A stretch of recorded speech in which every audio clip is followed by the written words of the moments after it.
दोस्तों सबसे पहले तो आपको एक कहानी सुनाता हूँ। बात 1947 की है। भारत और पाकिस्तान के बीच हर चीज का बंटवारा चल रहा था, लेकिन बात एक बग्घी पर अटक गई। बग्घी एक ही थी, लेकिन लेने वाले दो थे। तो पाकिस्तान लगातार इस पर अपना दावा ठोक रहा था बच्चे जैसा कि हमें तो ये चाहिए ही चाहिए। तब इस बग्घी के लिए, जो कि सोने की परत लगी थी, जिस पर आज भी कभी कभी हमारे देश के राष्ट्रपति चलते हैं, उसके लिए टॉस किया गया और ये टॉस भारत जीत गया। तब जाकर हमारे देश को ये बग्घी मिली। चलिए अब जानते हैं कि आखिर क्या बात है कि हमारे देश में राष्ट्रपति के जो सुरक्षा कर्मी हैं, उसमें सिर्फ जट सिख, हरियाणवी जाट और हिंदू राजपूत ही शामिल होते हैं। तो इसके पीछे बेहद दिलचस्प कहानी है। आप वीडियो में अंत तक बने रहें और चैनल पर नए हैं तो सब्सक्राइब जरूर कर लें। दोस्तों राष्ट्रपति के बॉडीगार्ड या प्रेसिडेंट बॉडीगार्ड यानी पीवीजी भारतीय सेना की एक घुड़सवार फौज रेजिमेंट है। यह भारतीय सेना की सबसे पुरानी घुड़सवार यूनिट और कुल मिलाकर सबसे सीनियर यूनिट है। पीवीजी का सबसे अहम रोल भारत के राष्ट्रपति की सिक्योरिटी का जिम्मा संभालना है। राष्ट्रपति की सिक्योरिटी के अलावा पीवीजी राष्ट्रपति के सभी आधिकारिक और सेरेमोनियल फंक्शन में शामिल रहते हैं। पीवीजी में शामिल जवान बेहतरीन घुड़सवार, काबिल टैंकमैन और पैराट्रूपर्स होते हैं। आज जिसे हम राष्ट्रपति के बॉडीगार्ड के नाम से जानते हैं, उनका इतिहास करीब 250 साल पुराना है। इसका गठन 1773 में अंग्रेज गवर्नर वॉरेन हेस्टिंग्स ने अपनी सुरक्षा के लिए 50 घुड़सवार सैनिकों के साथ वाराणसी, जो कि उत्तर प्रदेश में है, वहां पर की थी। और जब इसका गठन हुआ तभी वाराणसी के जो राजा थे उस वक्त चैत सिंह, उन्होंने उसी साल इस यूनिट के लिए 50 घुड़सवार सैनिक और दे दिए, जिससे कि इस यूनिट में घुड़सवार सैनिक की संख्या 100 हो गई। यूनिट के पहले कमांडर ईस्ट इंडिया कंपनी के कैप्टन स्यूनी टून थे। शुरू में जब ये यूनिट बनी तो इसमें सिर्फ उत्तर प्रदेश और बिहार के लोग ही भर्ती होते थे। इसके बाद इसमें बिहार और उत्तर प्रदेश के लोगों की भर्ती बंद कर दी गई। उसके बाद लगभग 60 वर्षों तक मद्रास प्रेसिडेंसी के तहत इसमें साउथ इंडियन शामिल होने लगे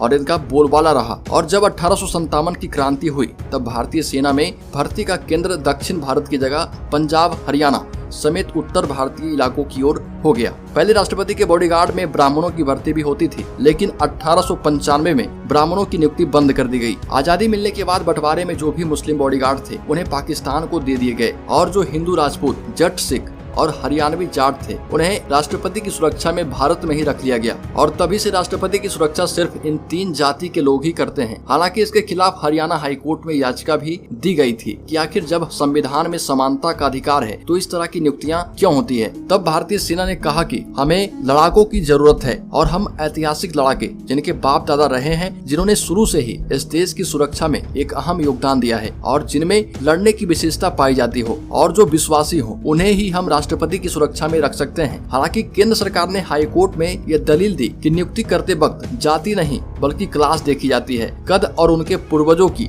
लड़ाकू प्रवृत्ति देखी जाती है और उसी आधार पर नियुक्ति की जाती है, न कि जाति के आधार पर। हालांकि दोस्तों अभी भी राष्ट्रपति के गार्ड की नियुक्ति के लिए केवल जाट, जट सिख और हिंदू राजपूत ही आवेदन कर सकते हैं। राष्ट्रपति के बॉडीगार्ड बनने के लिए बेसिक हाइट 6.3 फीट या फिर 6 फीट होना जरूरी है। प्रेसिडेंट बॉडीगार्ड रेजिमेंट के पहले कमांडेंट कर्नल ठाकुर गोविंद सिंह बने थे। वर्तमान में पीबीजी में 4 ऑफिसर, 14 जूनियर कमीशन ऑफिसर और 161 ट्रूपर्स समेत करीब 150 से 180 जवान होते हैं। इनके अलावा एडमिनिस्ट्रेटिव सपोर्ट कर्मचारी भी होते हैं। पीबीजी के जवानों की खासियत इनके मजबूत घोड़े होते हैं। राष्ट्रपति की सुरक्षा में लगे सभी घोड़े जर्मनी की खास ब्रीड के होते हैं। खास बात यह है कि ऊंचे कद के इन घोड़ों का वजन 450 से 500 किलो तक होता है, जो कि 50 किलोमीटर प्रति घंटे की स्पीड से दौड़ सकते हैं। ऐसे दोस्तों भारतीय सेना में जितने भी घोड़े शामिल होते हैं उनके बाल काट दिए जाते हैं, लेकिन सिर्फ राष्ट्रपति की सुरक्षा में लगे बॉडीगार्ड के घोड़े के बाल को नहीं काटा जाता ताकि ये आकर्षित लग सके। तो दोस्तों आपको ये जानकारी कैसी लगी कमेंट बॉक्स में जरूर बताएं और वीडियो को लाइक शेयर करके चैनल को सब्सक्राइब जरूर कर लें। मिलते हैं एक और नॉलेजफुल वीडियो लेकर।